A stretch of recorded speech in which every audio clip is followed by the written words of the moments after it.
தேவனுடைய நாமம் மகிமைப்படுவதாக. இந்த உலகத்தில் பிறந்த எல்லா பேருமே அடிமையானவங்க தான். எப்போ அவங்களுடைய வீட்டை விட்டு காலி பண்ணுவோம் அப்படின்னு சொல்லி அவங்களுக்கே தெரியாது. இதில் வீடு என்பது அவரவர்களுடைய சரீரம். இந்த சரீரத்தில் எந்த வினாடியாக இருந்தாலும் சரி உறுதி இல்லை. அது உறுதி இல்லாத ஒரு வாழ்க்கை தான் மனிதனுடைய வாழ்க்கை.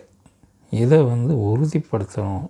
அவன் வீட்டில் இருக்கணும், அதாவது அவன் சரீரத்தில் நிலச்சி இருக்கணும் அப்படின்னு கிறிஸ்து தான் அதற்கு உண்டான வழியை சொல்கிறார். அந்த வழியைத்தான் சொல்கிறாங்க.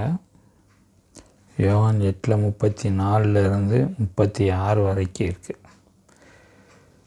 இயேசு அவர்களுக்கு பிரதியுத்தரமாக, பாவம் செய்கிறவன் எவனும் பாவத்துக்கு அடிமையாக இருக்கிறான் என்று மெய்யாகவே மெய்யாகவே உங்களுக்கு சொல்கிறேன்.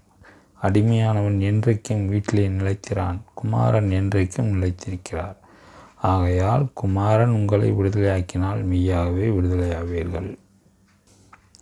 குமாரனால் விடுதலையாக்கப்பட்டால் மட்டுமே அவன் அவர்களுடைய, அதாவது தன்னுடைய சரீரத்தில் நிலைத்து இருக்க முடியும். அதுதான் மரணத்தை வெற்றி கொள்வது. அதுதான் அவர் பல வகையில் எப்படியெல்லாம் அதற்குண்டான வழிமுறை அப்படின்னு சொல்லி ஒவ்வொரு வசனத்துலையும் தெளிவாக இப்படி இருந்தால் இந்த மரணத்தை ஜெயிக்கலாம் அப்படின்னு சொல்லி கிறிஸ்து கூறியிருக்கிறார்.